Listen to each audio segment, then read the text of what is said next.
Assalamualaikum warahmatullahi wabarakatuh. Kembali lagi di channel Keluarga Misterius. Apa kabar kalian semua?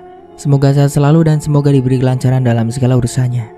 Di kesempatan kali ini saya akan melanjutkan cerita yang berjudul Jangan Keluar Waktu Surup. Cerita ini ditulis oleh akun Facebook bernama Naila Nur Fajria. Bagaimana dan seperti apa kelanjutan ceritanya? Tentunya tak usah berlama-lama, langsung saja kita masuk ke ceritanya. Dua lainnya turun, namun tanpa sengaja di bagian terakhir. Kaki Darmoko tiba-tiba terpeleset, membuatnya jatuh tersungkur dengan wajah mencium tanah pemakaman berwarna kemerahan itu. Lelaki itu lalu bangkit perlahan berdiri, melihat bahwa lubang galian tersebut nampaknya seperti basah. Padahal sudah 3 hari ini hujan tidak turun di desa tersebut. "Kenapa, Le?" teriak Ustadz Abdul Salam dari atas sana.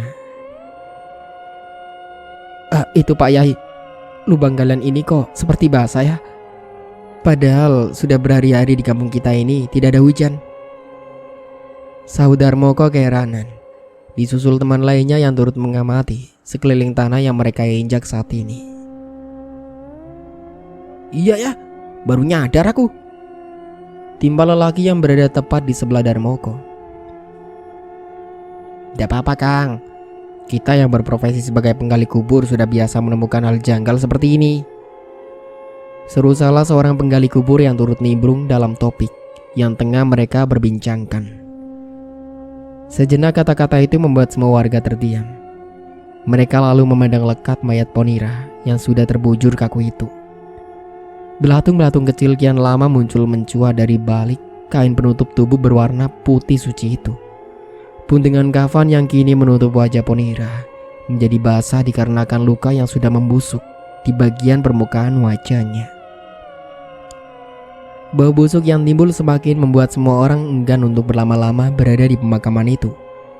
Beberapa warga yang tidak berkepentingan memilih mundur dari jangkauan si jenazah.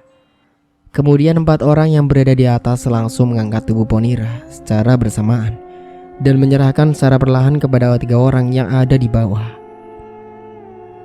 Suara lantunan dari beliau disusul para warga yang lainnya saat jenazah sudah hendak dikebumikan.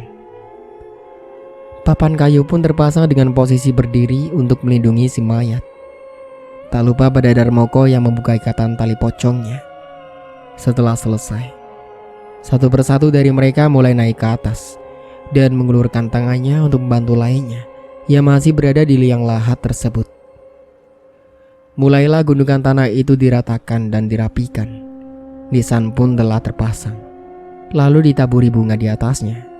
Tak lupa juga dengan air mawar yang disiramkan di atas makam si jenazah. Ustadz Abdul Salam berlanjut untuk memimpin doa supaya almarhumah diampuni segala dosa-dosanya dan diterima di sisinya. Kini perlahan satu persatu dari mereka pergi meninggalkan pemakaman dan kembali ke rumah masing-masing. Tak terasa hari begitu cepat berlalu. Sebentar lagi juga akan memasuki waktu senja. Darmoko pun mempercepat langkahnya untuk segera menjemput istrinya itu yang masih berada di kediaman Ponira. Lelaki itu berharap semoga saja ada seseorang yang masih sudi menemani istrinya sampai dirinya datang. Pikirannya teringat akan dengan Minul yang tadinya seperti melepuh karena tertular penyakit itu. Bagaimana ya keadaan Minul di sana? Semoga saja benjolan-benjolan itu belum menyebar ke area tubuhnya yang lain, celetuknya. Ketika akan sampai, dirinya melihat bahwa istri tercintanya itu telah menunggu kedatangannya tepat di depan teras rumah itu. Di sampingnya berdiri seorang ibu-ibu yang usianya sudah terbilang tidak muda lagi. Senyum Minul nampak mereka setelah melihat kedatangan Darmoko. "Dek, bagaimana tanganmu?" Darmoko langsung menanyakan hal yang dari tadi, membuat dirinya khawatir. "Sudah agak mendingan mas. Tadi Mbok Nah sudah mengolesinya dengan salep," papar Minul. "Mbok, makasih ya. Terima kasih karena sudah menemani istriku di sini." Darmoko menjabat tangan wanita tua itu. "Ya, sama-sama. Ya sudah, ayo, semuanya lekas pulang. Sebentar lagi hujan ini, mendungnya sudah mulai terlihat. Kemudian mereka pun pulang. Namun arah mereka berlawanan. Bona pulang melalui jalur kiri, serta Minul dan Darmoko lewat jalur sebelah kanan. Suara petir terdengar gaduh di atas sana. Gambaran cambuk di langit-langit menandakan bahwa sebentar lagi hujan deras akan melanda kampung ini. Darmoko pun mulai menutup semua jendela beserta pintu rumahnya. Dirinya lalu menghampiri istrinya yang kala itu nampak mengoleskan salep lagi pada bagian tangannya yang melepuh. Kasihan sekali ya mas, baru saja dimakamkan, tapi hari ini sudah akan turun hujan, celetuk Minul pada suaminya. Bagaimana lagi dek, sudah kehendak yang di atas, sahut Darmoko, yang kini membantu istrinya itu untuk memalurkan salep di telapak tangannya. Aku takut jika makamnya ambles karena diguyur hujan mas, ucap istrinya kembali. Berdoa saja yang baik-baik dek, serunya. Tak lama setelah mereka berbincang, air hujan pun terdengar turun membasahi atap rumah mereka, dibarengi dengan lantunan suara azan maghrib dari musola seberang sana. Kini sudah tak terlihat lagi aktivitas seseorang di luar sana, apalagi ketika hujan deras seperti ini. Para warga yang lainnya pun mungkin juga telah menutup rapat-rapat pintu dan jendela rumah mereka. Kilatan petir bergemuruh memekik suasana mencekam. Guyuran air hujan seakan memecah keheningan malam. Gumpalan mendung hitam seolah menandakan hujan deras tak ada akan henti sampai sang surya terbit dari ufuk timur. Nampak suara derap langkah seorang yang tengah berjalan di derasnya air hujan. Seorang pemuda berpakaian jaket hitam tanpa mantel menerobos pekatnya malam disertai benda panjang yang saat ini dipikulnya. Jalannya terseok, sesekali mengibas-ibaskan rambutnya yang basah karena guyuran hujan. Ia nampak berjalan mengendap menuju area pemakaman. Diletakkannya benda yang tadi dipikulnya itu ke tanah. Kemudian seorang itu mulai menggali gundukan tanah tanpa nisan itu. Bunyi pacul yang menyentuh tanah. Dirinya terus menggali hingga tampaknya sosok jasad seorang yang kini sebagian tubuhnya sudah menjadi tulang belulang. Perlahan derayan air mata mulai berjatuhan membasahi pipi.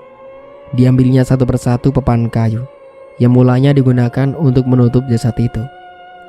Kini orang itu terlihat mendekap erat tubuh berbalutkan kain kafan tersebut.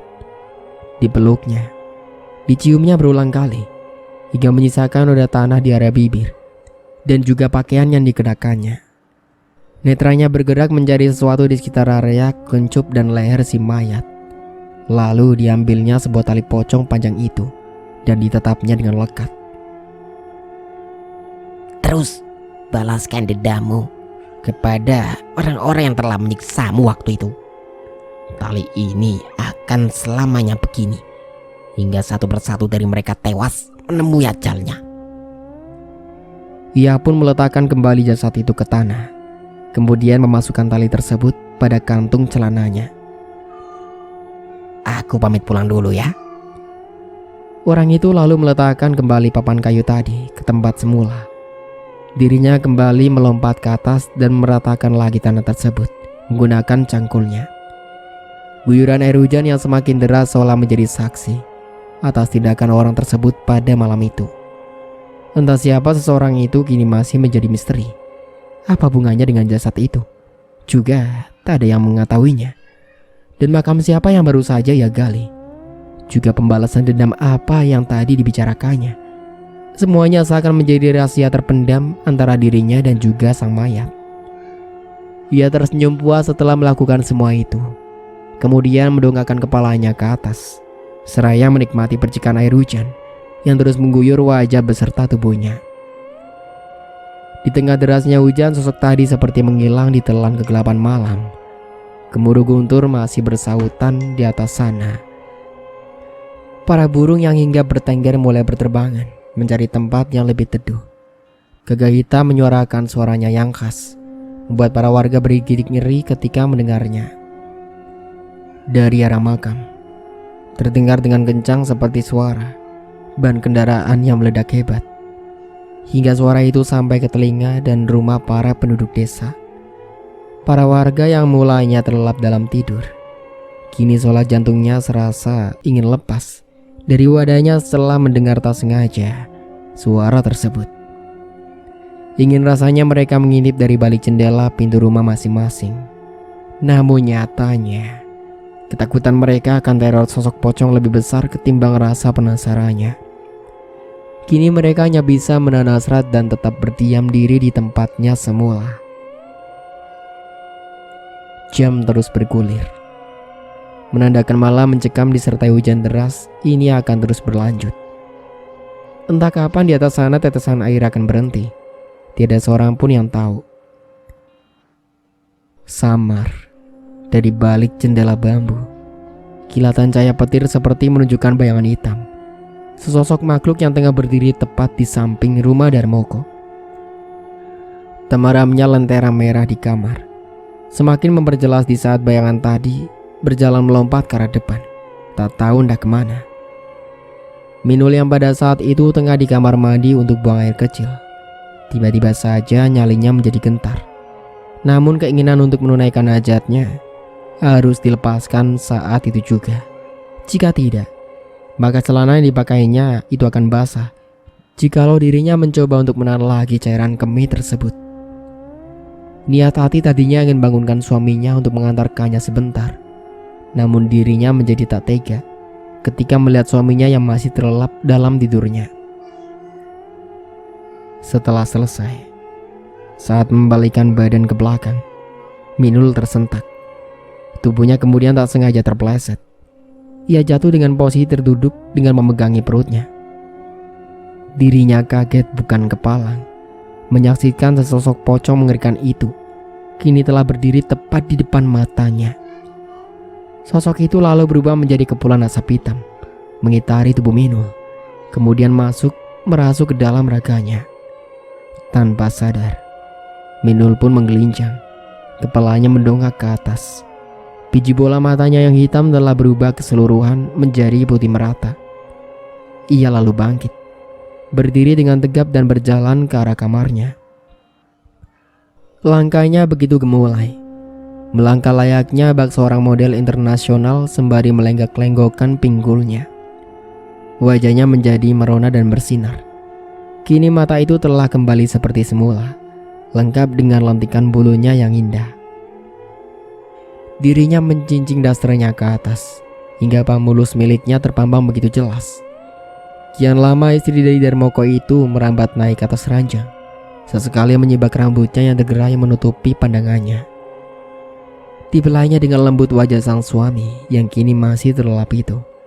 Satu persatu kancing baju Darmoko mulai di mukanya. Kini terlihat bentuk tubuh bidang milik Darmoko.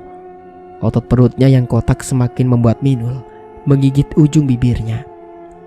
Kini wanita itu telah mengambil posisi duduk di atas tubuh suaminya. Untuk sementara cukupkan dulu ceritanya sampai di sini. Sampai jumpa kembali di part berikutnya. Saya Dayun pamit undur diri. Kurang lebihnya mohon maaf. Wassalamualaikum warahmatullahi wabarakatuh.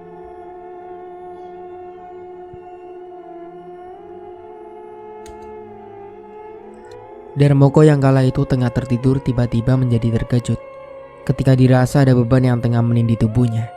Ia mengucek matanya berulang, lalu perlahan membuka kelopak matanya.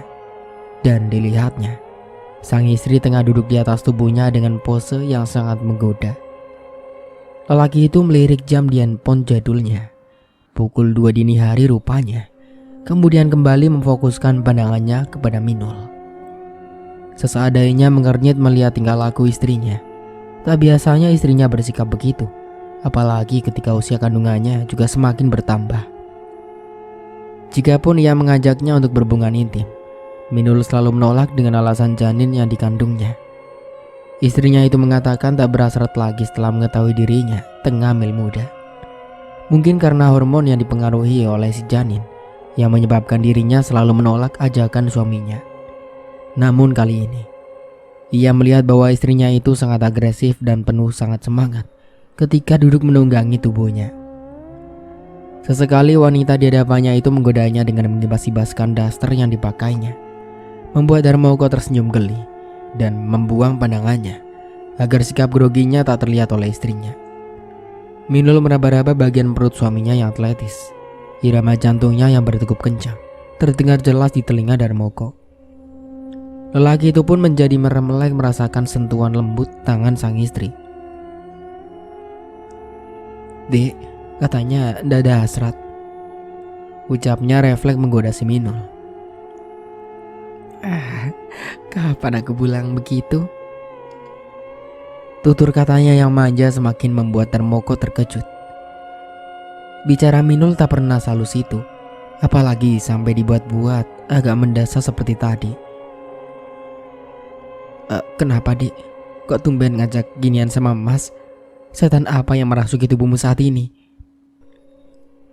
Kalimat yang dilontarkan Darmoko membuat Minul seketika langsung menatapnya. Dirinya nampak gelisah setelah Darmoko berucap demikian. "Kenapa, Dek? Kok kamu kayak bingung gitu?" tanya suaminya lagi. Ya nggak apa-apa Mas, kan cuaca di luar lagi hujan, terus dingin, jadi momen yang pas mau nganu." Wanita yang kini dirasuki roh itu tengah mencari alasan yang tepat, sesekali sembari memainkan rambutnya dengan jari jemarinya. "Kok jadi centil gitu, Dek? Kamu sama Mas?" Darmoko masih terasa aneh dengan sikap yang ditunjukkan istrinya malam itu.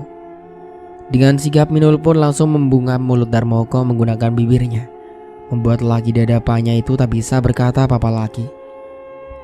Rintikan air hujan disertai bunyi guntur bersahutan di langit, seolah menambah dinginnya suasana malam itu. Kini pasangan suami istri itu sudah sama-sama hanyut dalam suasana yang mereka ciptakan, yang tanpa sadar ada arwah yang mendorong Minul untuk melakukan semua adegan itu, walaupun dengan suaminya sendiri, tanpa disuruh. Dengan agresifnya kini Minul telah membuka seluruh pakaiannya, hingga tubuh mulusnya terpampang nyata tanpa menggunakan selai kain yang membalutinya.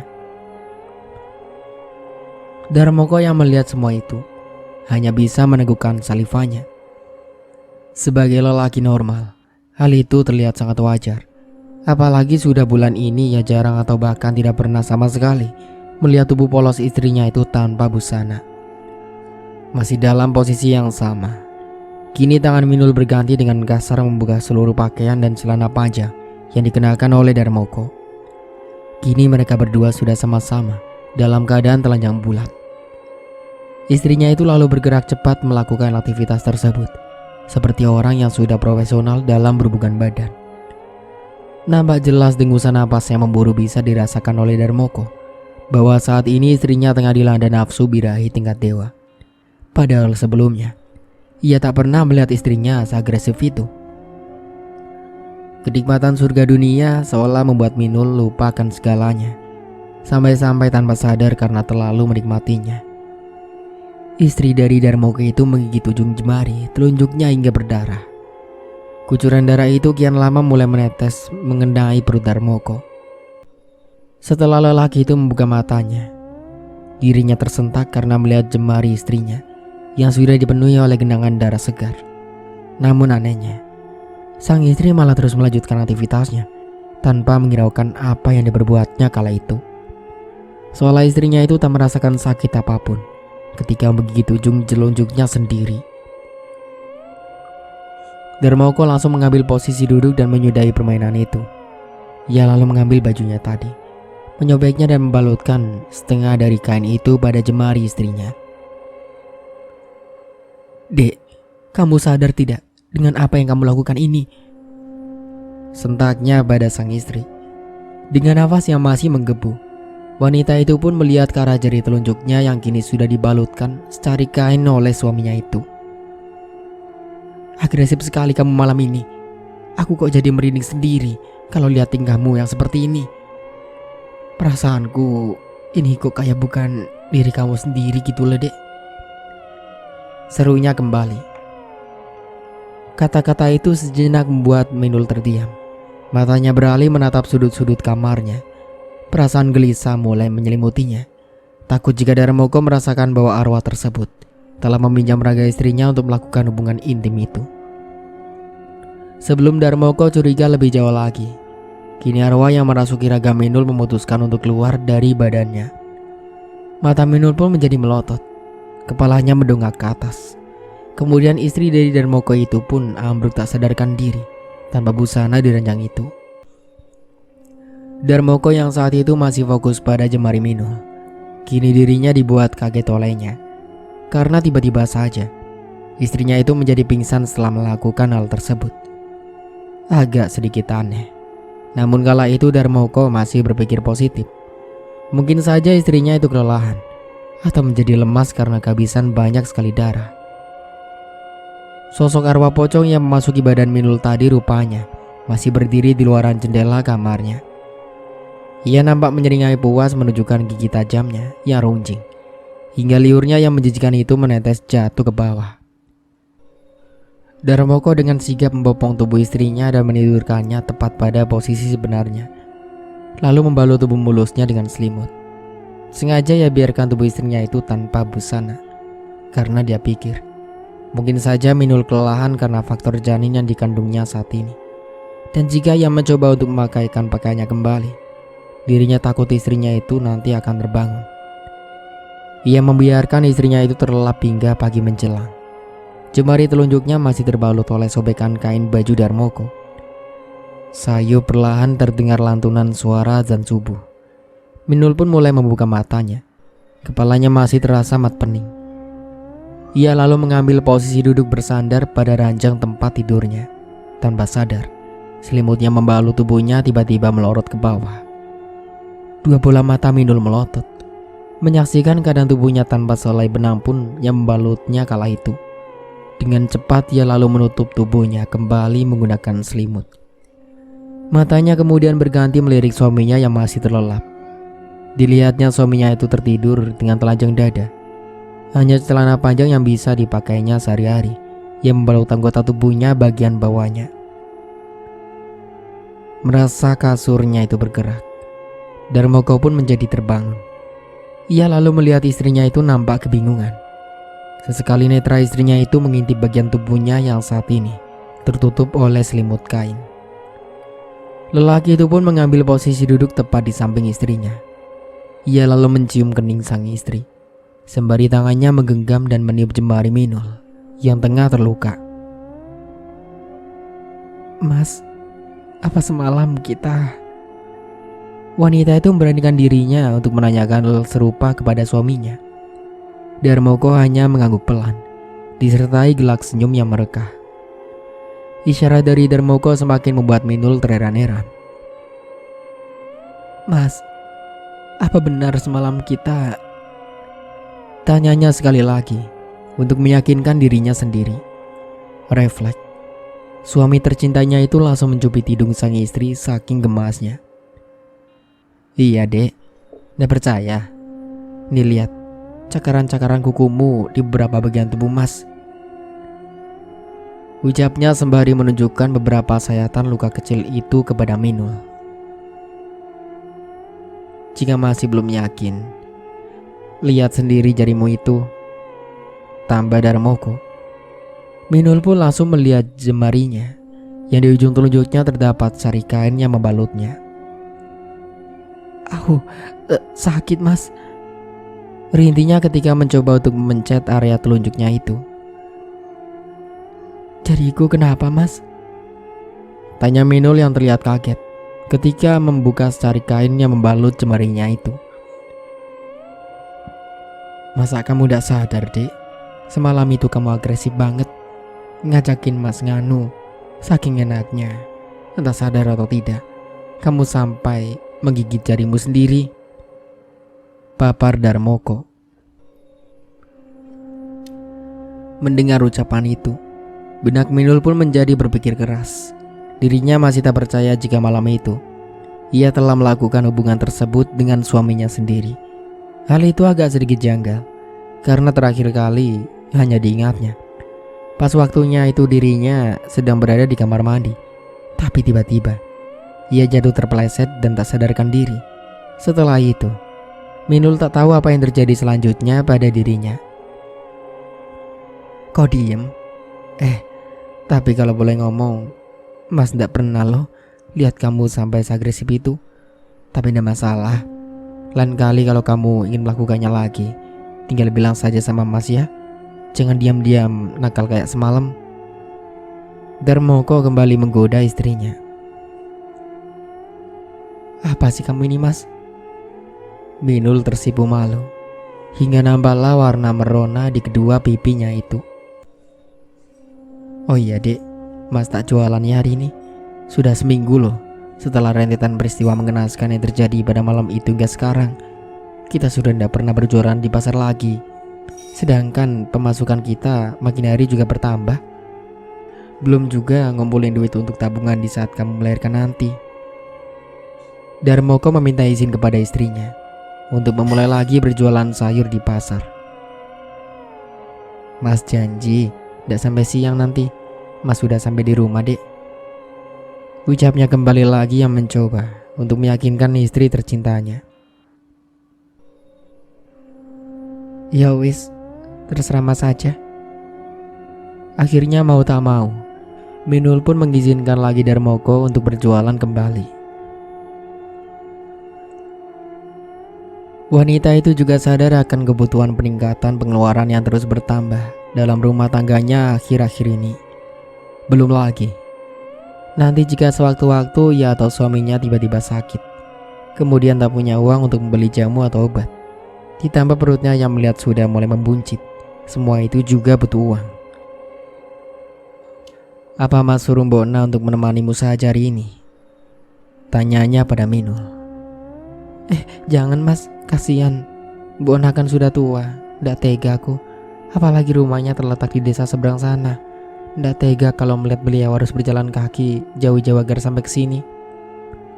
Papar Minul yang menolak saran dari suaminya itu. Ia agak tidak setuju. Walaupun sebenarnya harusnya memang ada seorang yang menjaganya ketika suaminya itu pergi untuk mencari sesuap nasi. Tapi mau bagaimana lagi?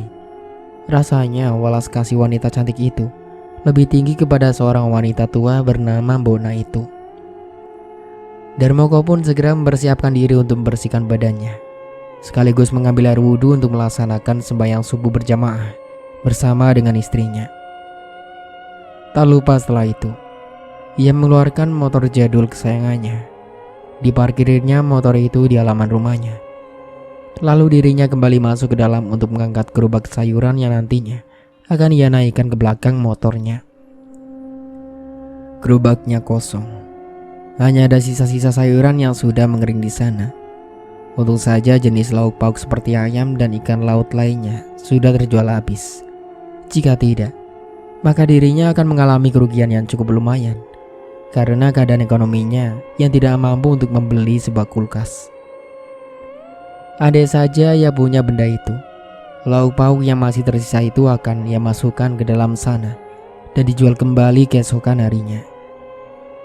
Suatu ketika pernah lauk pauk yang diperdagangkannya itu masih sisa banyak. Ia tak tahu lagi harus diapakan semua itu. Untunglah ia memiliki istri yang cukup cerdik. Semua lauk pauk yang masih tersisa tadi rupanya Minul goreng dan Minul masak, dan seketika sudah matang. Minul pun membagikan sebagiannya kepada para tetangganya. Setelah semua beres, Darmoko pun langsung berpamitan kepada istrinya. Tak lupa juga untuk mencium perut istrinya yang sudah mulai membuncit itu. Nak, bapak pergi dulu ya. Tolong jaga ibumu baik-baik.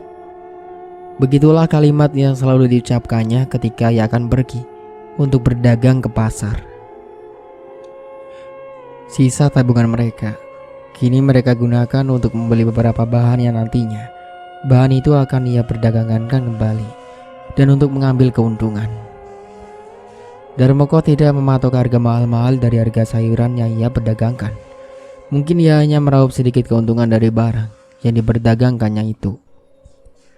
Bunyi deru motor yang sudah lama menemaninya untuk mengais nafkah telah siap untuk mengajaknya berangkat. Hati-hati mas di jalan, semoga dagangannya laris manis, ucap istrinya itu sembari mencium tangan suaminya. Amin, kamu juga hati-hati ya di rumah, mas janji akan secepatnya pulang, balas Darmoko yang kemudian mencium keningnya. Minul pun melambaikan tangannya saat motor jadul yang dikendarai suaminya itu sudah pergi meninggalkan pelataran rumahnya. Ia pun masuk kembali ke dalam rumah. Pasar yang akan menjadi tempat tujuan Darmoko terbilang cukup jauh dari jangkauan rumahnya, sehingga para warga kampungnya itu ketika hendak belanja selalu setia untuk menunggu kedatangannya, walaupun terkadang datangnya agak kesiangan. Namanya Pasar Krempiang, terletak di ujung pertigaan jalan raya sana. Lebih jauh lagi tempatnya dari puskesmas yang dikunjungnya beberapa hari yang lalu. Sekitar 1 jam menempuh perjalanan itu, akhirnya Darmoko sampai ke tempat yang dituju. Sudah banyak sekali yang berdagang di sana. Ada yang berdagang ayam potong, buah-buahan, ikan segar, dan banyak yang lain lagi. Memang, harusnya tadi ia berangkat agak pagi lagi. Mungkin dikarenakan semuanya tanpa terencana alias dadakan. Jadinya Darmoko agak sedikit kesulitan untuk membeli dagangannya di tempat langgannya itu, karena sebagian barang yang ia butuhkan telah diambil oleh pedagang yang lain. Kamu Leh, lama gak ketemu, sakit ya? Ucap seorang bapak-bapak pemilik kedai sayur langganannya itu. Iya pak, istri saya sekarang mengandung, jadinya ya cuti dulu, lama sudah tidak jalan lagi, saudara Darmoko dengan ramah kepada Pak Wito. Setelah membeli semuanya, Darmoko pun langsung mengangkat seluruh dagangan itu satu persatu ke atas rengkeknya. Lelaki itu langsung mengendari motornya dan mencari tempat untuk memperdagangkan lagi barang dagangannya itu. Hampir 50 meteran menyusuri jalan, akhirnya Darmoko menemukan tempat yang sesuai, tempat yang sepi dan agak jauh dari kerumunan para pedagang yang lainnya. Ia pun langsung berteriak, menjajakan barang dagangannya tersebut. Tak lama setelah itu, datanglah seorang nenek-nenek. Jalannya terbungkuk dengan satu tongkat kayu yang di tangannya. Ia berjalan mendekat ke arah dagangan Darmoko. Silakan mbah, dipilih, mau beli apa? Sambut Darmoko ramah pada calon pembelinya itu. Nenek itu hanya diam, tak menggubris ucapan Darmoko. Tangannya masih sibuk memilih-milih dagangan yang akan dibelinya. Pada saat itu Darmoko memaklumi, mungkin saja nenek tersebut pendengarannya sudah rusak, atau bisa jadi beliau tidak mendengar ucapan yang dilontarkan Darmoko padanya. Kemudian nenek tadi mengambil sebungkus ikan segar, sikat sayur bayam, dan sebungkus tomat. Lalu semua barang itu diserahkan kepada Darmoko untuk dihitung. Ini nek belanjaannya, semua totalnya 15.000, ucap Darmoko. Tanpa menjawab lagi, nenek itu mengeluarkan uang sebesar 100.000 dan langsung ia serahkan kepada Darmoko.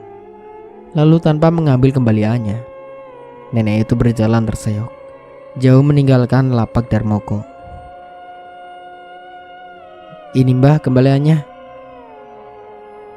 Saat Darmoko akan menyerahkan kembalian nenek tadi dalam bentuk pecahan, dilihatnya pembelinya itu sudah hilang, lenyap dari pandangan matanya. Ia menengok ke kanan dan kirinya, namun tak menjumpai nenek-nenek yang membeli dagangannya tadi. Namun ketika akan memasukkan lagi pecahan itu ke dalam tas yang ditentengnya, Darmoko pun dibuat kaget, karena uang ratusan ribu tadi dalam waktu 5 menit tiba-tiba sudah berubah menjadi beberapa lembaran daun kering. Astagfirullah, sudah pagi kok masih ada ya demit yang menunjukkan batang hidungnya, gumamnya sembari membuang dedaunan kering itu ke tanah. Kepalanya menggeleng, sesekali disertai gelak senyum di bibirnya. Lelaki itu langsung kembali fokus pada dagangannya.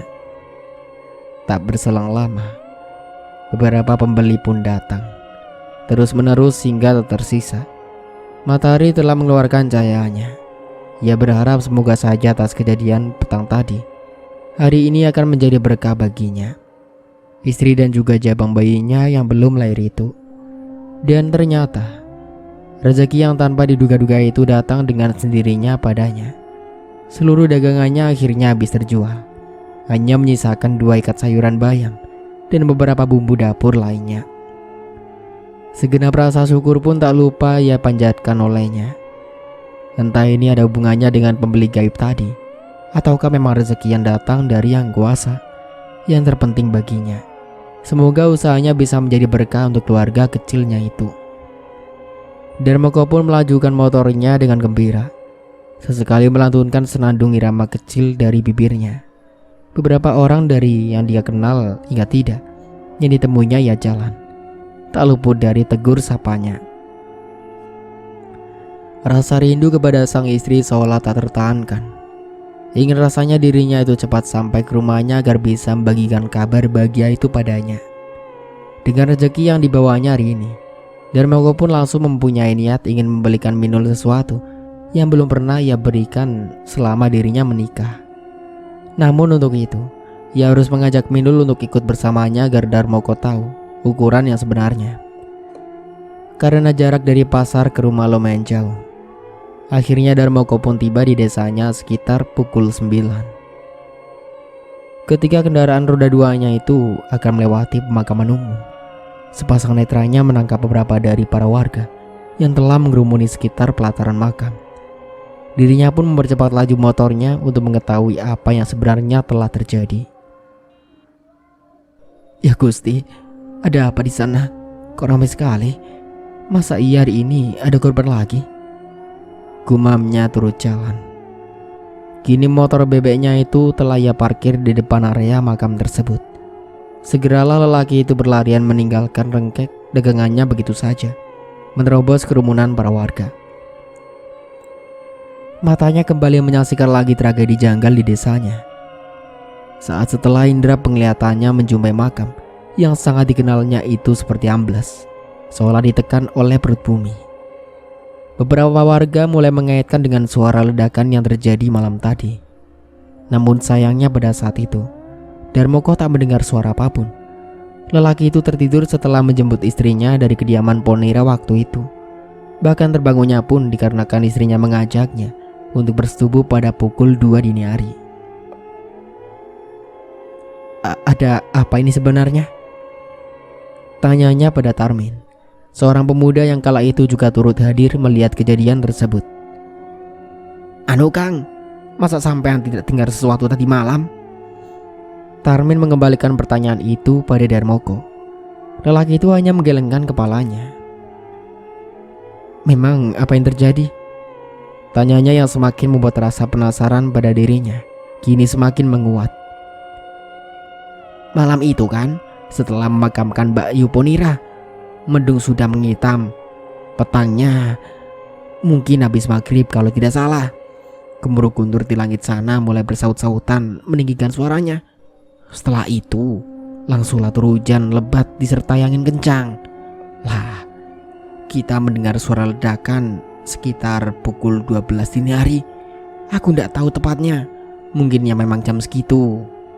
Para warga tidak ada yang berani untuk membuka pintu dan melihat, karena kan Darmoko sendiri kan tahu, semenjak teror mencekam di kampung ini, waktu setelah maghrib dipercaya merupakan waktu terlarang bagi kampung kita untuk keluar dari rumah. Jelas Tarmin secara rinci tentang kejadian yang sebenarnya. Ini makam sopo ya? Kok ndak ada nisannya? Teriak salah seorang warga yang lainnya. Ketika mendengar kata-kata itu, mata Darmoko pun langsung mencari keberadaan Ustadz Abdul Salam di balik kerumunan warga yang ada pada saat itu. Sayangnya Darmoko tak menjumpai beliau. Mungkin beliau tidak tahu perihal peristiwa tersebut. Darmoko tahu betul bahwa makam yang diduga meledak itu adalah makam si Neneng. Karena dengan jelas pada hari itu, dirinya sendiri yang meletakkan batu sebagai pengganti nisan itu di ujung makam tersebut.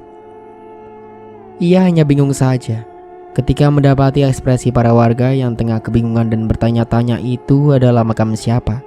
Sedangkan dirinya tak mungkin membeberkan semuanya begitu saja jika belum ada izin dari Ustadz Abdul Salam sendiri. Terngiang akan ucapan beliau waktu itu. jika para warga mengetahui yang sebenarnya. Entahlah apa yang terjadi selanjutnya pada jasad si nenek itu. Mungkin saja nantinya para warga malah akan protes. Mengapa seorang wanita pelacur yang menggoda para suaminya itu bisa dikuburkan di desa ini? Atau mungkin tindakan yang diambil mereka malah lebih kejam dari yang mereka lakukan terhadap nenek sebelumnya. Tapi ia bersyukur sekali. Hari ini tak ada korban yang jatuh atau tewas secara mengenaskan seperti yang lainnya. Hanya saja mengapa makam tersebut bisa meledak hingga saat ini masih menjadi misteri. Bahkan menurut penuturan para warga lain, sosok arwah nenek tak nampak datang ke rumah mereka untuk menebar teror. Hanya suara ledakan saja yang mereka dengar. Yang pertama, mengetahuinya pun adalah juru kunci makam, atau bisa disebut orang yang ditugaskan untuk menjaga makam tersebut.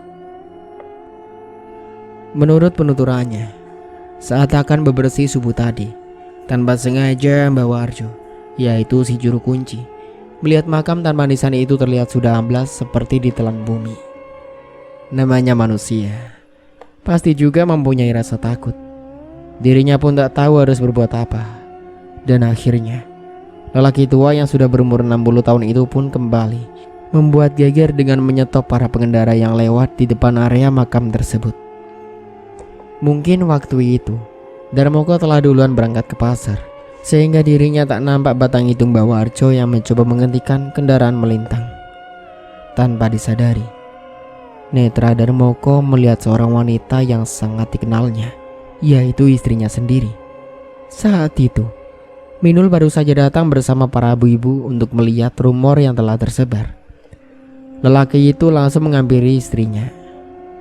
"Dek, ngapain di sini? Nggak penting juga kamu lihat semua ini. Ingat, kamu itu sekarang lagi hamil anakku. Bagaimana nanti jika ada dedemit yang mengincar janin kita dan mengikuti kita sampai rumah?"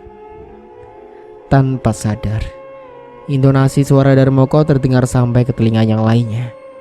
Melihat mereka beralih menatap pasangan suami istri tersebut yang saat ini tengah cekcok gegara hal sepele. "Ya maaf mas, habisnya semalam aku juga dengar suara ledakan itu," sahut Minul yang seketika kata-kata darinya membuat Darmoko menjadi terkejut. Berarti pada malam itu mata istrinya masih menyala. Minul pun semakin memepet tubuh Darmoko, kemudian membisikkan sesuatu hal ke telinganya. "Mas, sebenarnya semalam aku didatangi pocong." Netra Darmoko melotot. "Pocong? Jam berapa dek? Kok udah bangunin mas?" tanyanya sembari mengelus perut sang istri. Takut jika nanti janin yang ada dalam kandungannya itu kenapa-napa. "Udah tahu mas, kejadian persisnya jam berapa? Yang aku ingat, setelah melihat pocong itu berdiri tepat di depanku, aku langsung tidak sadar. Tahu-tahu pas aku bangun sudah ada di ranjang tanpa busana bersama emas. Makanya semalam itu aku agak sedikit aneh. Pas emas bilang kita telah melakukan hubungan badan lagi. Sedangkan akhir-akhir ini aku kan sempat mengeluh jika emas meminta hal itu, dan aku pun selalu menolaknya," tutur Minul kemudian. "Shh." Darmoko membungkam mulut istrinya. "Jangan bicarakan hal pribadi di sini. Takut ada yang dengar, malu," bisiknya pada Minul.